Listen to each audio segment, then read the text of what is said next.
오케이. 여섯 번째 시간인가요? 여섯 번째 시간. 네, 물리학 2 수업을 시작을 하겠습니다. 여기가 지금, EBS 그 온라인 클래스 사이트인데, 아직까지도 수업을 다 안 들은 학생이 좀 있어가지고요. 쌤 이거 좀 확인 좀 해보고, 그 다음에 수업을 좀 진행을 하겠습니다. 이렇게 민균이 다 들었고, 지금 보니까 성욱이는요, 강의가 전체 7개인데 8번을 들었어요. 8개를 들었어요. 한 개를 더 들은 거지. 근데 학습한 시간도 다른 친구들보다 30분 정도를 더 많이 수강을 했어요. 그러니까 성희 같은 경우는 굉장히 지금 물리학 2를 열심히 듣고 있다라고 볼 수도 있는 거고, 아니면 그냥 이렇게 강의를 틀어놓고 다른 일을 하다가 이렇게 왔을 수도 있고, 아무튼 어떤 건지 모르겠지만 잘하고 있어요. 경민이도 지금 보니까 7개 강의인데 8번 들었어요. 시간도 굉장히 많고. 그러니까 이거는 지금 수업을 열심히 들은 것 수도 있지만 그냥 강의를 틀어놓고 딴짓을 했을 수도 있다는 얘기고, 어떤 건지 모르겠어요. 지금 다들 굉장히 열심히 들어주고 있는데 동명이가 아까까지 다 안 들어가지고, 마지막까지 안 들어가지고 쌤이 지금 들으라고 했는데, 자식이 다 들었네요. 좋아요. 동명아, 좀 빨리빨리 물리2 먼저 좀 듣자. 쌤이 계속 너를 기다릴 순 없잖아, 그지? 오케이. 자, 이렇게 2주차까지 여러분들이 좀 잘 다 들어주었고요. 좋아요. 그리고 한 번씩 선생님 유튜브에 와서 이제 구독도 해주고 좋아요도 눌러주고 강의도 많이 좀 조회수가 좀 늘어날 수 있게 좀 도와주기를 좀 바라겠습니다. 자, 우리 오늘 수업을 하기 전에 선생님이 지난 시간에 좀 문제를 잘못 푼 게 하나가 있어가지고요. 그거 하나만 다시 좀 풀어주고 그 다음 넘어가겠습니다. 선생님이 원래 참 이렇게 실수 같은 거 좀 안 하는 사람인데, 워낙 요즘에 이 온라인 클래스를 준비하다 보니까 여러 가지 스트레스가 많아요. 여러분들이 조금 이런 부분을 이해를 해줘야 될 것 같고, 돌림임 그 문제 프린트에서, 네, 이 세 번째 문제를 선생님이 좀 잘못 풀어준 것 같아요. 아마 여러분들은 올바르게 풀었을 거라고 생각을 하긴 하지만, 다시 한번 좀 풀어주도록 하겠습니다. 일단 빠르게 풀어볼게요. 풀었던 문제니까. 지금 보면 여기 가운데 받침점이 있고요. 이 받침점에서부터 이 물체가 이제 돌아가지 않고 정지했을 때의 조건을 구하는 거니까, 일단은 10m짜리 물체가 작용하는 중력은 10mg가 될 거고요. 그 다음에 이 F라고 하는 힘이 있단 말이야. 근데 그때 선생님이 이 가운데 이 막대의 중력은 생각을 하지 않은 것 같아요. 근데 저 막대를 보니까요, 이 막대 전체 길이가 얼마지?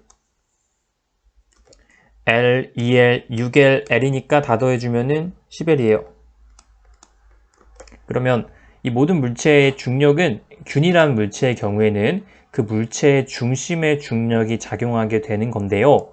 그럼 이 물체의 중심이 어디냐면은 OL인 위치인데, 여기가 L이고 여기가 L이고 여기가 2L이니까 여기서 2L인 위치에 이 막대의 중심이 있겠죠.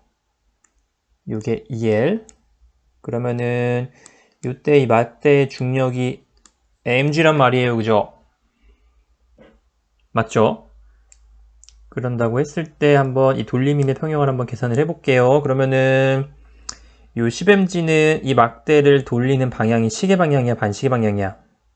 요렇게니까 반시계 방향, mg는 시계 방향, f는 시계 방향이죠. 그러면은 우리가 토크 돌림임식을 계산을 해보니까 10mg 곱하기 중심에서부터의 거리는 얼마야? 2L. 이게 누구랑 같아야 하냐면은 mg 곱하기 거리가 2L이고요. 중심에서부터의 거리가 2L이지. 그 다음에 F란 친구는 6L의 위치에 있네. 더하기 F 곱하기 6L. 쭉 풀어줘 보면은 얼마가 나오냐면은 10mgl, 20mgl은 2mgl 더하기 6fl이기 때문에 f가 3mg가 나옵니다. 정답은 3mg. 이렇게 문제를 풀어주면 되겠고요. 어렵지 않은 문제입니다. 돌림힘을 공부하는 데 있어서 가장 기본적인 문제이기 때문에 한 번 더 좀 풀어보고 넘어갔으면 좋겠고요. 또 여러분들이 많이 했던 질문이 이 시계랑 반시계 방향은 쌤이 헷갈렸대요. 헷갈릴 수 있어요. 선생님도 사람이니까 선생님이 완벽한 사람이긴 하지만 한 번씩 이렇게 실수를 해요. 요거는 어떤 방향이야? 반시계 방향이에요. 이거는 시계 방향입니다. 네. 그래요. 이거 시계 반시계 헷갈리지 않고 항상 반시계 방향의 돌림힘과 시계 방향의 돌림힘이 서로 같아서 그 물체는 돌아가지 않고 평형을 이룰 수 있다라는 그 원리를 이용해서 문제를 풀어준다라는 거 기억을 해두면 되겠고요. 넘어가겠습니다. 이제 이번에 새로 올라온 학습지를 한번 학습해 보도록 하겠습니다. 오케이, 기다려. 잠깐만, 물리학2에서 새로 받은 프린트는 바로바로 우리가 물리학 1에서도 그토록 많이 공부했었던 속도와 가속도에 대한 부분을 학습을 해 보도록 하겠습니다. 갑니다. 속도와 가속도 이 부분에 대한 학습을 하겠는데요. 우리 물리학 1에서 학습한 내용과 동일한 내용인데 훨씬 더 그 깊이가 깊어지고요. 그 다음에 그래프도 훨씬 더 어려워지고요. 우리가 앞서 배웠던 벡터와 스칼라를 활용을 해서 이 부분을 한번 깊이 있게 학습을 진행해 보도록 하겠습니다. 갑니다. 아마 오늘 혹은 이번 차시 아니면 다음 차시에 이제 물리학2 첫 과제가 나갈 것 같은데 그 과제에 대한 내용은 차후에 다시 이야기를 해주도록 할게요.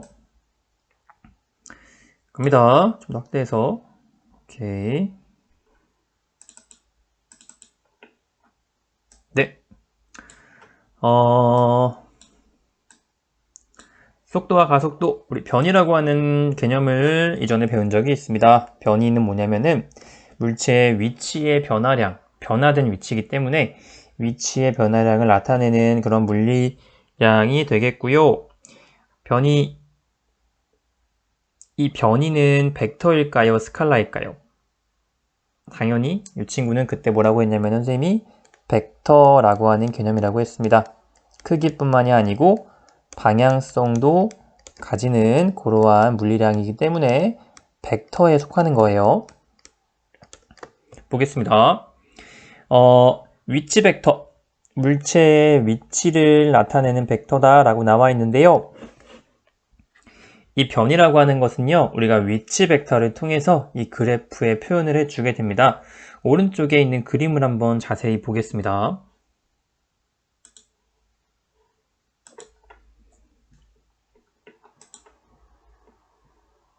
오케이, 오른쪽에 있는 그림을 한번 자세히 보면은요, 요렇게 화살표 하나가 있어요. 요거는요, R1 벡터다 라고 표현을 해줄 거예요. 따로 필기할 필요 없습니다. 프린트 나와 있어요. 이 친구는 원점에서 P점까지 이동한 변이 벡터이기 때문에 화살표로 이렇게 표시해 줄 거고 R1 벡터다 라고 이야기해 줄 거예요. 그 다음 두 번째는요, P점까지가 아니라 원점에서 Q점까지 위치가 변화한 벡터가 있어요. 이 친구는 R2 벡터다 라고 이야기해 줄 거예요. 그러면은 이 친구 자체가 이제 P점 혹은 Q점까지의 그 위치의 변화를 표시한 벡터이기 때문에 원점에서부터 이 친구들을 위치 벡터라고 하는 거예요. 특정한 위치를 표현해주는 원점에서부터의 특정한 위치를 표현해주는 벡터이기 때문에 이 친구들을 위치 벡터라고 이야기해주는 거고요. 그런데 R1 벡터에서 R2 벡터로 지금 위치가 변화했다고 볼 수가 있죠. P점에 있던 친구가 Q점까지 이렇게 흘러갈 거기 때문에 P점과 Q점, R1 벡터와 R2 벡터 사이에 이 변화된 벡터가 있습니다. 이 친구는요, 델타 R 벡터라고 표현해 줄 거예요. R1 벡터에서 R2 벡터까지 위치가 변화했는데 그 위치의 변화를 표현해 준 벡터를 델타 R 벡터라고 이야기해 주고 이 친구를 바로 위치의 변화량인 변이 벡터라고 이야기해 주는 거예요. 여기에서 델타 R 벡터는 P에서 Q까지의 변이 벡터이다 라고 이렇게 이야기해 줄 수가 있는 거예요. 그럼 우리가 식을 어떻게 써줄 수가 있냐면은 델타 R 벡터 즉 위치 벡터의 변화는 누구 빼기 누구겠어요? 그렇지. R2 벡터 빼기 R1 벡터다 라고 이야기해 줄 수도 있는 거예요. 마치 이 친구를 어떻게 얘기해 줄 수도 있냐면은 네, 처음에 R1 벡터였던 친구가 델타 R 벡터만큼 변화했더니 누가 되었다? 바로 R2 벡터가 되었다. 요 식과 요 식은 같은 식이라는 것을 우리가 이해할 수가 있겠습니다. 즉 델타 R 벡터가 의미하는 거는 R1 벡터에 있던 친구가 R2 벡터만큼 변화했다라고 하는 그런 의미예요. 그 사이값을 얘기해 주는 거예요. 여기까지는 그냥 우리가 어렵지 않게 이 그래프를 통해서 이해를 해주면 될 것 같고요. 다음으로 한번 넘어가 볼게요. 지금까지는 변이 벡터였어요. 정말 중요한 친구들은 바로 이 친구들이죠. 속도입니다. 속도. 속도는 역시 스칼라일까요? 벡터일까요? 속도는 시간분의 변입니까? 시간분의 거리입니까? 중요한 차이인데 속도라고 하는 거는 시간분의 변이기 때문에 역시 바로 벡터에 속하는 거예요. 벡터입니다. 속도는요, 평균 속도라고 하는 게 있는데 평균 속도는 변이를 걸린 시간으로 나눈 값이래요. 우리 평균 속도, 즉 속도 중에서도 평균 속도를 뭐라고 이야기하는 거냐면은 평균 속도는 바로 전체 걸린 시간분의 위치의 변화를 평균 속도다 라고 이야기를 했었습니다. 즉 P에서 Q까지 걸린 시간이 델타 T라고 한다면은 이때 평균 속도 V 벡터는 다음과 같다라고 이야기해 줄 수 있을 것 같아요. 여기 한번 적어 볼게요. V 벡터 평균 속도 벡터는 바로 뭐가 되는 거냐면은 걸린 시간분의 위치의 변이 벡터라고 이렇게 이야기를 해줄 수가 있겠습니다. 그런데 여기서 바로 위치 벡터가 뭐이기 때문에 벡터이기 때문에 평균 속도 벡터 역시 벡터가 된다. 요거는 한번 이해를 해주면 되겠고요. 우리가 앞으로는 이렇게 수식으로 적을 거예요. 한글로 적으면 너무 시간도 오래 걸리고 우리가 계산을 할 때 복잡해지기 때문에 항상 이렇게 수식으로 적을 거니까 이런 기본적인 수식들은 잘 우리가 알고 있어야 돼요. 그러면은 넘어가서 평균 속도의 개념이 있고 순간 속도의 개념이 있는데 이름에서 느껴지는 것처럼 그 순간에서의 속도를 순간 속도라고 하는 겁니다. 순간적인 속도예요. 델타 t가 거의 0에 근접할 때 그 순간의 속도를 순간 속도라고 한다. 이 순간 속도의 방향은요. 순간 속도의 방향은 운동 경로의 접선 방향과 같다라고 했어요. 무슨 얘기냐 하니까 만약에 시간에 대한 변이 그래프가 이렇게 표현된다고 해볼게요. 그러면은 그 순간의 순간 속도는요. 요 점에서의 순간 속도는 이 점의 접선, 이 친구가 요 점에서의 순간 속도의 방향이 되는 거예요. 그 다음에 이 점에서의 순간 속도는 바로 접선이니까 이 친구가 그 순간에서의 순간 속도가 되는 거예요. 요거는 선생님이 차후에 그래프를 통해서 다시 한번 자세히 이야기를 해줄게요. 다음 넘어갈게요. 가속도의 개념이 되겠습니다. 가속도라고 하는 것은 역시 벡터일까요? 스칼라일까요? 자, 우리 가속도는 뭐라고 얘기했냐면은 시간분의 속도 변화이기 때문에 가속도도 역시 속도가 벡터니까 가속도도 벡터에 해당이 되겠습니다. 크기와 방향성을 전부 다 가지고 있는 그런 친구가 되겠고요. 일단은 이 가속도를 학습하기에 앞서서 속도의 변화량 한번 이야기해 볼게요. P점에서의 속도가요, V1 벡터고요. 그 다음에 Q점에서의 속도가 V2 벡터라고 했을 때 이 속도 변화량은 앞서 얘기했던 위치 변화량과 마찬가지로 어떻게 표현을 해줄 수가 있냐면요. 그렇죠. 델타 V 벡터는 바로 아이고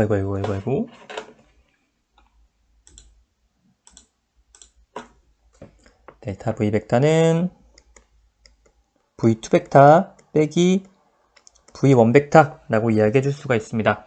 이 속도 벡터의 차이를 이야기해 주는 거예요. 그래서 우리가 여기에서도 이렇게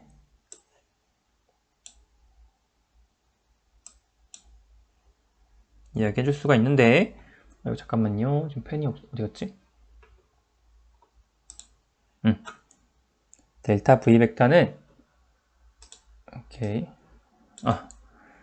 자, 델타 V 벡터는 이 그림이 어떤 거를 의미하는 거냐면은, 우리 앞에서 배웠지만 V2 벡터 빼기 V1 벡터라고 하는 거는 V2 벡터 더하기 마이너스 V1 벡터라고 했잖아. 그래서 V2 벡터 더하기 마이너스 V1 벡터 하니까 바로 델타 V 벡터가 나왔다. 그 얘기예요. 넘어가겠습니다. 그 다음에 이 평균 가속도를 한번 이야기를 해볼게요. 평균 가속도라고 하는 것은 우리가 앞서 얘기했던 이 가속도의 개념인데, 속도의 변화량을 걸린 시간으로 나눈 값이 평균 가속도가 되겠습니다. 따라서요, 이 평균 가속도 시간 어떻게 세울 수가 있냐면은, A 평균은 우리 가속도의 개념이 뭐였지? 시간이 걸린 시간분의 그 다음에 이 속도 벡터의 변화량이 평균적인 가속도가 되는 거예요. 그 시간 동안에서의. 이 식은 굉장히 중요합니다. 우리 가속도의 평균 가속도라고 하는 거는 걸린 시간분의 속도 벡터의 변화가 되겠습니다. 그러면 한번 우리가 정리를 해볼 수가 있겠는데요. 잠깐만 넘어가기 전에 한 번만 여기다 정리를 하고 넘어갈게요. 요거는 필기해 두지 않아도 괜찮아요. 한번 쭉 보는 거예요. 여기 한번 정리해 볼게요. 자, 우리 변이 벡터는 뭐였죠? 변이 벡터는 바로 델타 R 벡터였어요. 그러면은 평균 속도 벡터는 어떤 거였지? 평균 속도 벡터는 바로 지금 평균자 생략을 할게요. 걸린 시간분의 변이 벡터였습니다. 그럼 평균 가속도는 어떤 거였지? 평균자 생략할게요. 평균 가속도는 바로 델타 T분의 델타 V 벡터가 되겠습니다. 자, 이 세 가지. 변이 벡터, 속도 벡터, 가속도 벡터. 속도라고 하는 거는 시간분의 걸린 시간분의 변이 벡터의 차이. 변이 벡터. 그 다음에 가속도라고 하는 거는 시간분의 속도 벡터의 차이. 이걸 우리가 꼭꼭 잘 이해하고 그 다음에 넘어갈 수 있도록 그렇게 해야 되겠습니다. 오케이. 그 다음 세 번째, 순간 가속도 한번 볼게요.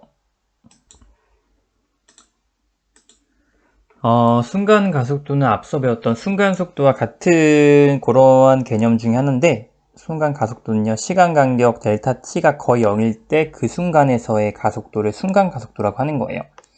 이것도 차후에 그래프를 통해서 다시 한번 이해를 해볼게요. 그 다음 넘어갈게요. 자, 중요한 건 이 친구입니다. 등가속도 운동. 우리가 이제 가속도라고 하는 거는 걸린 시간 동안의 어떤 속도의 변화, 걸린 시간 동안 속도의 변화가 평균 가속도였고, 그 순간에서의 가속도가 순간 가속도였는데, 우리가 지금부터 굉장히 많이 볼 친구들이 바로 이 친구인데요. 등가속도 운동을 굉장히 많이 볼 거예요. 등가속도라고 하는 거는 이름 그대로 누가 일정한 거예요? 가속도가 일정한 운동을 등가속도 운동이라고 하는 건데요. 한 가지 여러분들이 주의해야 할 거는 등가속도 운동이 있고 등가속도 직선의 운동이 있어요. 등가속도 운동은 이런 친구야. 만약에 이렇게 공을 던질 거예요, 선생님이. 그러면은 이 공이 이렇게 중력을 받아서 움직일 텐데, 이 친구는 등가속도 운동일까요? 등가속도 운동이 아닐까요? 이 친구는 지금 받고 있는 힘이 어떤 것밖에 없지? 아래 방향으로 중력을 계속 받고 있죠? 중력 가속도에 의해서 움직이는 친구인데, 이 친구는 같은 중력, 즉 같은 가속도를 받기 때문에 등가속도 운동은 맞습니다. 하지만 등가속도 직선 운동은 아니에요. 그런데도 어떤 친구가 있냐면은 이 친구가 아니라 이렇게 위로만 이렇게 위로 던진 물체가 있어요. 그러면 이 친구 같은 경우에는 등가속도이면서 동시에 직선 운동이기 때문에 이 친구는 등가속도 직선 운동이 맞는 거예요. 이렇게 좀 등가속도 운동과 등가속도 직선 운동을 좀 구분을 해야 되고, 근데 이 경우에는 지금 등가속도 직선 운동 중에서도 속력이 점점 어떻게 되고 있는 친구야? 물체의 운동 방향과 가속도의 방향이 반대이기 때문에 속력이 감소하는 운동에 해당하겠지? 이런 것들은 조금 자세하게 좀 알아둘 필요가 있고요. 일단 넘어가서 다음.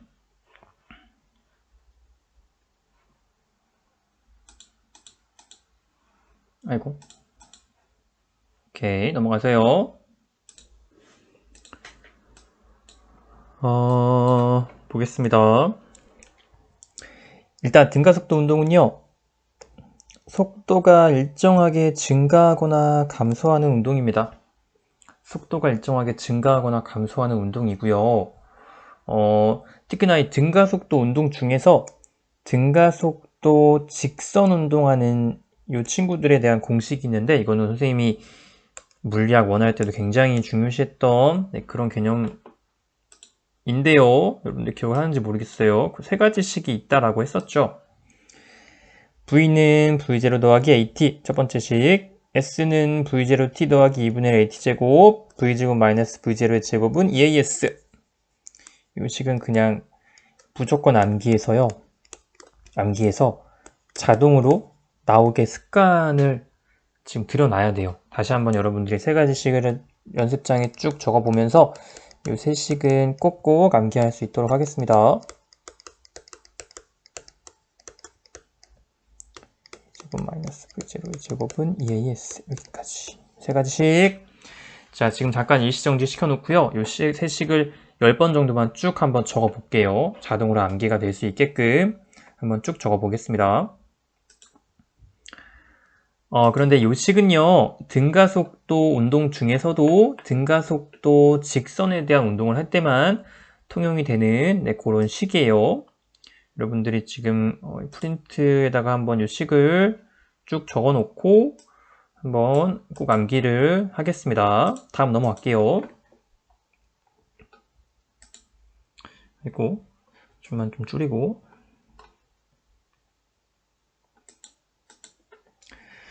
그 다음에 이제 한번 왼쪽에 있는 문제를 풀어 볼 건데요. 여기 지금 보니까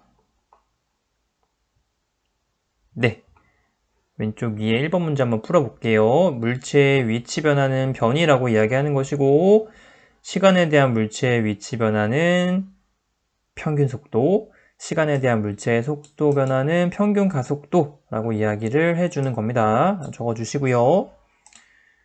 그 다음에 오케이, 그 다음에는 이제 넘어가서요. 다음 장부터는 이제 평면에서 등가속도 운동이라고 해서 이제 이 그래프를 보면서 이야기를 할 건데, 이 부분 하기 앞서서 분명히 여러분들이 이 시간과 속도의 그래프에 대한 문제를 우리 물리학 원 시간에 했었는데 다들 까먹었을 거라고 선생님이 확신을 해서요. 다시 한번 이 부분을 좀 자세히 복습을 하고 그 다음에 한번 다음으로 넘어가 보도록 할게요. 자, 여기 선생님이 학습지에 올렸던 거 그래프 해석이라고 하는 프린트를 한번 보도록 하겠습니다. 여기를 보면은요, 일단은 그래프가 쭉 나와 있는데 등속 직선 운동이라고 하는 게 나와 있습니다. 등속 직선 운동이라고 하는 거는 당연한 얘기겠지만 일정한 속도로 일자로 움직이는 친구야. 어떤 친구냐면은 동동동동동 이렇게 움직이는 친구에 대한 이야기예요. 이 친구는 속력이 일정하나요, 변하나요? 속력은 일정합니다. 그러면 속도는요? 속도 역시 일정합니다. 왜냐면 같은 방향으로만 움직이기 때문에 속력과 속도의 차이가 없어요. 변이와 거리의 차이가 없기 때문에. 그래서 보니까 시간과 변이에 대한 그래프예요. 시간에 대한 이제 변이에 대한 그래프인데 이렇게 일자로 쭉 올라갑니다. 요거는 왜 그런 거냐면 시간에 대한 위치의 변화가 일정하기 때문이에요. 즉 뭐가 일정하기 때문에 속도가 일정하기 때문이에요. 그럼 이 그래프에서의 기울기는 뭘 의미할까요? 이 그래프에서의 기울기가 의미하는 것은 시간에 대한 변이기 때문에 즉 속도를 의미하는 거예요. 시간 변이 그래프에서 기울기는 뭐다? 바로 속도이다. 그 다음 오른쪽에 보니까 오른쪽은 시간에 대한 속도의 그래프네요. 지금 이 친구는 등속 직선 운동이기 때문에 속도가 어때? 속도가 일정하지? 일자로 쭉. 그러면은 자 중요한 거 시간 속도 그래프에서의 밑넓이는 뭐림이 아까? 시간 속도 그래프에서의 밑넓이는 자, 밑넓이라고 하는 거는 밑변 곱하기 높이인데 시간 곱하기 속도의 변화이기 때문에 뭐가 되는 거예요? 바로 변이가 되는 거예요. 혹은 같은 방향이니까 이동거리라고 이야기할 수도 있겠네요. 다시 한번 정리해 볼게요. 시간 변이 그래프에서의 기울기는 모름이 한다. 속도가 되고요. 시간 속도 그래프에서 밑넓이는 모름이 한다. 변이 혹은 이동거리가 된다. 오케이, 다음.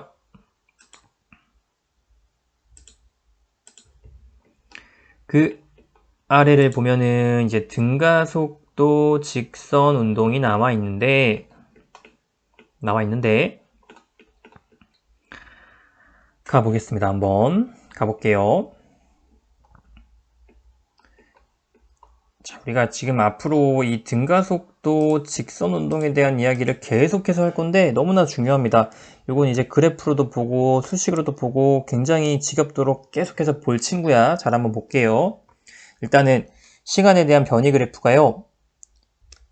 요렇게 이차함수 모양으로 올라갑니다. 이거는 왜 그런 거냐면 우리가 아까도 얘기했지만 시간 변이 그래프에서의 기울기는 뭘 의미한다? 속도. 이 친구는 지금 속도가 어떻게 되고 있는 거예요? 점점 기울기가 점점 가파라지고 있다. 즉 속도가 뭐하고 있다? 증가하고 있다 라고 하는 걸 알 수가 있겠네요. 기울기는 뭘 의미하냐면 속도를 의미하니까.